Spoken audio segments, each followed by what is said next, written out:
Transcription लेकिन किस में देखेंगे तो प्रोकैरियोट में ट्रांसक्रिप्शन देखेंगे। उससे पहले देख लेते हैं कि आरएनए मेनली 3 तरह का होता है, एमआरएनए, टीआरएनए और आरआरएनए। एमआरएनए क्या करते हैं, एमआरएनए को बोलते हैं मैसेंजर आरएनए, टी से हो गया ट्रांसफर आरएनए, आर से क्या होगा तो राइबोसोमल आरएनए हो गया। तीनों का काम अगर देखें तो मैसेंजर आरएनए का काम क्या है, तो ये टेम्पलेट की तरह काम करता है, मतलब कि एक बेस की तरह काम करता है जिसको देख कर के क्या होगा कि आरएनए बनेगा, है ना। ये टेम्पलेट की तरह काम करेगा, मतलब कि प्रोटीन बनेगा। टेम्पलेट की तरह काम करता है एमआरएनए, जिससे कि फर्दर आगे क्या है कि प्रोटीन बनेगा।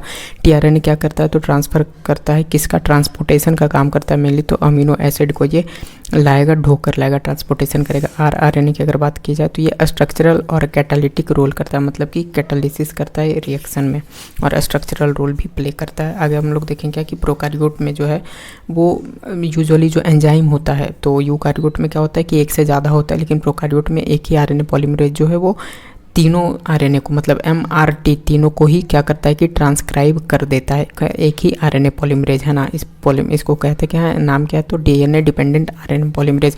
आरएनए पॉलीमरेज है, लेकिन कैसा कि डीएनए पर डिपेंड होकर आरएनए बना रहा है, मतलब डीएनए के स्ट्रैंड को बेस मानकर जो है आरएनए बना रहा है, आरएनए पॉलीमराइज कर रहा है ना।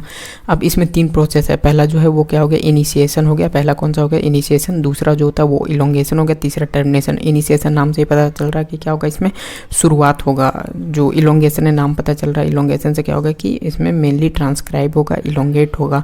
और तीसरा जो है टर्मिनेशन, उसमें क्या हो जाएगा कि प्रोसेस एंड हो जाएगा। तो इनिशिएशन की अगर बात की जाए तो इनिशिएशन जो है वो कौन सा करता है मेनली, तो इसमें मतलब कि आरएनए पॉलीमरेज कहते हैं, लेकिन मेन जो फैक्टर है वो होता है क्या, ये जो मेन फैक्टर उसको सिग्मा फैक्टर बोलते हैं। इसको याद कैसे रख सकते हैं कि एस से स्टार्ट करना है, इनिशिएट करना मतलब स्टार्ट करना, एस से स्टार्ट करना, और एस से सिग्मा फैक्टर दोनों जब मिलेगा, मतलब कि सिग्मा फैक्टर जैसे ही आएगा वैसे ही प्रोसेस शुरू हो जाएगा, इनिशिएट हो जाएगा, स्टार्ट हो जाएगा, है ना। RNA polymerase promoter, RNA polymerase जो है वो क्या है, एंजाइम है, वो तो ऑफ कोर्स आएगा ही। और प्रमोटर क्या है तो वो एरिया है, प्रमोटर वो एक एरिया है जो कि क्या करता है कि आरएनए ट्रांसक्राइब नहीं करता, लेकिन यहाँ पर ही इनिशिएशन शुरू होता है। प्रमोटर वो एरिया है जहाँ पे कि आरएनए पॉलीमरेज मिलेगा किससे, सिग्मा फैक्टर से मिलेगा। आरएनए पॉलीमरेज मिलेगा सिग्मा फैक्टर से, प्रमोटर जो एक एरिया है, और वहाँ से इनिशिएशन शुरू होगा। इनिशिएशन शुरू हो गया तो उसके बाद जो दूसरा प्रोसेस है वो क्या है, इलोंगेशन। इलोंगेशन में क्या होगा कि जब शुरू हो गया प्रोसेस तो दोनों जो डीएनए का जो दो डीएनए का जो स्ट्रैंड है दोनों, वो क्या होगा कि वो दोनों खुलने लगेगा, है ना। हेलिक्स जो है वो ओपन होने लगेगा, और इलोंगेशन इसको कहते हैं। और इसी में क्या होगा कि आरएनए पॉलीमरेज का मेन रोल इसी में है। पहला जो इनिशिएशन था उसमें जो है वो सिग्मा फैक्टर भी हेल्प करता है, और मेनली सिग्मा फैक्टर ही है, लेकिन जो आरएनए पॉलीमरेज है उसका मेन जो काम क्या है तो वो इलोंगेशन में है। आरएनए पॉलीमरेज का मेन काम इलोंगेशन में है, और इसमें क्या होगा मेनली ट्रांसक्राइब होगा, मतलब जो कोड है एक जो स्ट्रैंड है डीएनए का, दोनों नहीं एक ही स्ट्रैंड का मानकर जो है आरएनए कोड होता है। तो एक किसी भी स्ट्रैंड का, मतलब कि जो फिक्स ऑफकोर्स टेम्पलेट स्ट्रैंड का एक स्ट्रैंड को लेकर ट्रांसक्राइब होगा आरएनए, मतलब डीएनए से आरएनए बनेगा। वो प्रोसेस किस में होगा, इलोंगेशन में। इलोंगेशन में 2 काम हुआ। पहले तो क्या हुआ कि डीएनए का हेलिक्स खुलेगा, दोनों अलग अलग होगा, फिर उसमें से एक जो टेम्पलेट स्ट्रैंड होगा उसको बेस मानकर आरएनए बनाया जाएगा। तो 2 काम हुआ। अब क्या है कि जैसे जैसे इलोंगेशन होता जाएगा, आगे बढ़ता जाएगा, वैसे वैसे ही जो नया आरएनए है वो बनता जाएगा, और उसका एक छोटा सा पोर्शन जो है वो जुड़ा रहेगा किससे, तो वो आरएनए पॉलीमरेज से जुड़ा रहेगा, जो कि लास्ट आते आते जब टर्मिनेट होगा प्रोसेस तो वो अलग होके बाहर चला जाएगा, है ना।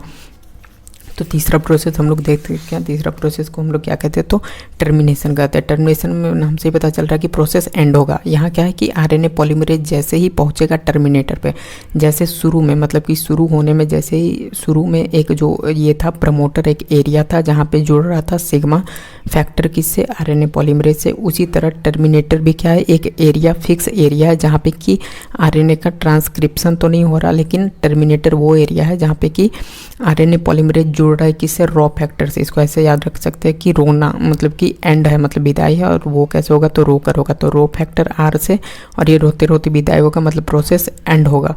और यहाँ पे जो नेसेंट आरएनए है वो बिल्कुल ही क्या हो जाता है कि अलग हो जाता है। एलोंगेशन में क्या था कि एक छोटा सा पोर्शन जो है वो आरएनए पॉलीमरेज से जुड़ा होता है। नेसेंट मतलब अभी अभी बना हुआ, मतलब आरएनए का एक छोटा सा पोर्शन जुड़ा होता है आरएनए पॉलीमरेज से, लेकिन टर्मिनेशन में वो भी अलग हो जाता है, और बिल्कुल ही अब देखेंगे इसको डायग्राम के हेल्प से, है ना। कि ये मान लेते कि एक डीएनए का ये 2 स्ट्रैंड है। कौन सा? रेड वाला डीएनए का क्या है? 2 स्ट्रैंड। हम लोग प्रोकार्योट में ट्रांसक्रिप्शन देख रहे हैं, तो इसमें एक मतलब कि एक कोड ले लिया है ना, डीएनए का एक स्ट्रैंड का एक कोड ले लिया है कि ATGC ATG, ये जो है वो मतलब कि मतलब नाइट्रोजन बेसेस हैं जो कि एक स्ट्रैंड पर हैं। अब ये जो स्ट्रैंड है वो 3' से 5' है, तो उल्टा ये होगा, और इसी के कॉम्प्लीमेंट्री दूसरा स्ट्रैंड होगा डीएनए का। लेकिन क्योंकि डीएनए का एक ही स्ट्रैंड जो है वो कोड करता है आरएनए को, तो इसका लेने का कोई मतलब नहीं है, तो इसका मतलब कि कोडिंग लिखा ही नहीं गया है ना। तो अब हम लोग क्या देखेंगे कि पहचानना है कि टेम्पलेट स्ट्रैंड जो है वो बेस होता है ट्रांसक्रिप्शन के लिए। डीएनए का एक स्ट्रैंड जिसको हम टेम्पलेट स्ट्रैंड कहते हैं वो बेस होता है किसके लिए? ट्रांसक्रिप्शन के लिए। तो वो पता कैसे चलेगा कि टेम्पलेट स्ट्रैंड है कौन सा? तो इसके लिए क्या है कि प्रमोटर जो है वो हमेशा ही टेम्पलेट स्ट्रैंड के 3' एंड के पास पाया जाता है। तो हम लोग देखेंगे कि ये ग्रीन वाला जो एरिया है, ये जो रीजन है, ये क्या है? प्रमोटर है। तो प्रमोटर इसके अगर हम पास में देखेंगे है ना, पास में एक तो यहाँ 3' एंड है और नीचे है 5' एंड। तो हमको पता करना है कि इस दोनों में से जो है वो टेम्पलेट कौन सा है। तो हम लोग सिर्फ इतना याद रखना है कि टेम्पलेट जो है प्रमोटर के 3' एंड के पास होता है, मतलब कि प्रमोटर जो है वो टेम्पलेट के 3' एंड के पास होता है। तो यहाँ देखेंगे कि 3' एंड ये है प्रमोटर, 3' एंड के पास जिसके पास भी होगा वो क्या होगा? वो टेम्पलेट होगा, मतलब ऊपर वाला टेम्पलेट हो गया। अब इसके बेस पे हम लोग क्या करेंगे कि कोड कर देंगे है ना, आरएनए को कोड करेंगे। आरएनए का जो कोडिंग होगा वो कैसे होता है? तो ATGC होता है किसमें? ATGC होता है डीएनए में, और AUGC होता है आरएनए में। मतलब A के साथ U आएगा और G के साथ C आएगा आरएनए में। A के साथ U आएगा, T के जगह A आएगा, G के जगह C और C के जगह G, A के जगह U आता है, AUGC होता है। तो A की जगह U, T की जगह A ही आएगा, G की जगह C आएगा है ना। तो ये कोड हो गया, ये हो गया आरएनए का, ये mRNA या नेसेंट आरएनए हम लोग कह सकते हैं। अभी नया बना हुआ आरएनए है ना। अब इसको एक बार प्रोसेस में देखते हैं कि आरएनए पॉलीमरेज आया। प्रमोटर वो एरिया है जहाँ पे कि आरएनए पॉलीमरेज जुड़ा किससे? तो ये सिग्मा फैक्टर से जुड़ा, ऐसे सिग्मा ऐसे स्टार्ट। यहाँ हो गया स्टार्ट प्रोसेस। बोलते हैं क्या? पहला प्रोसेस को बोलते हैं इनिशिएशन, यहाँ इनिशिएट हो गया। दूसरा जो प्रोसेस है इलोंगेशन में क्या हुआ कि ये दोनों स्ट्रैंड जो है डीएनए का ये थोड़ा अलग हुआ है ना, ओपन हुआ, अनजिप हुआ, और यहाँ पे फिर क्या हुआ कि इसका मतलब कि ट्रांसक्राइब होने लगा। डीएनए का एक टेम्पलेट को, एक स्ट्रैंड को टेम्पलेट मान के पहचानेंगे कैसे मतलब कि टेम्पलेट को? तो प्रमोटर के पास जो 3' एंड होगा वो होगा किसका? तो वो टेम्पलेट का होगा। अब इससे क्या है कि ये ट्रांसक्राइब होने लगा, ये कोड होने लगा आरएनए। और यहाँ पे हम लोग देखेंगे क्या कि ये क्या है? ये जो तीर जैसा एरो जैसा ये क्या है? आरएनए पॉलीमरेज है, और इससे जुड़ा हुआ है ये कौन? नेसेंट आरएनए जो बना है अभी आरएनए, उसका एक छोटा सा पार्ट जो है वो आरएनए पॉलीमरेज से जुड़ा हुआ है।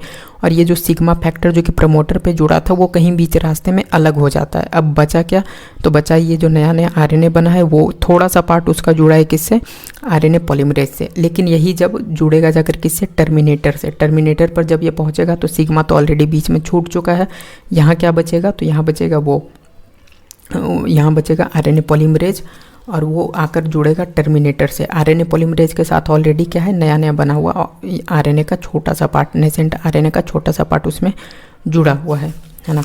आगे हम लोग देखेंगे कि जब ये टर्मिनेटर पर जब ये पहुंचा तब इसके साथ क्या था? मतलब कि सिग्मा फैक्टर जो था वो तो बीच में कहीं छूट गया। तो जब टर्मिनेटर पर पहुंचा तो ये जुड़ेगा जाकर रॉ फैक्टर से। इसके साथ अभी था कौन?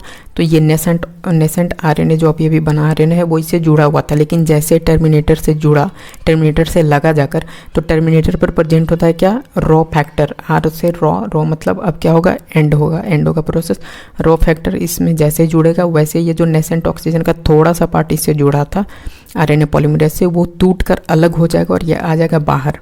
क्योंकि प्रोकैरियोट में क्या है कि मतलब न्यूक्लियस होता नहीं है, तो बाहर क्या ही आएगा? मतलब कि उससे अलग हो जाएगा। इससे ये हो गया अलग।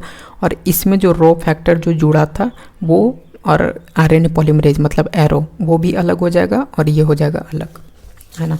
अब क्या है कि प्रोकैरियोट में न्यूक्लियस नहीं होता है, इसलिए ट्रांसक्रिप्शन जो है मतलब आरएनए का डीएनए से बनना, और ट्रांसलेशन जो है मतलब कि आरएनए से प्रोटीन का बनना, ये एक ही कंपार्टमेंट में होता है। क्योंकि एक्चुअली न्यूक्लियस नाम का कोई कंपार्टमेंट ही नहीं है। एमआरएनए का फिर क्या है कि फर्दर कोई प्रोसेसिंग नहीं होता है जैसे कि यूकैरियोट में होता है। तो ये नहीं होने के कारण क्या है कि मान लेते कि डीएनए का एक है टेम्पलेट, उसका आरएनए शुरू हुआ, अब वो पूरा जो है वो कोड भी नहीं हुआ कि ट्रांसक्रिप्शन अभी पूरा भी नहीं हुआ कि पीछे से ट्रांसलेशन भी शुरू हो गया, क्योंकि जो छोटा सा पार्ट भी mRNA बनाया, नया नया RNA जो छोटा सा पार्ट भी बनाया, वो ज़रूरी नहीं कि वो पूरा कंप्लीट हो आगे या नहीं हो, जितना भी हुआ उतना में ही ट्रांसलेशन शुरू हो जाता है।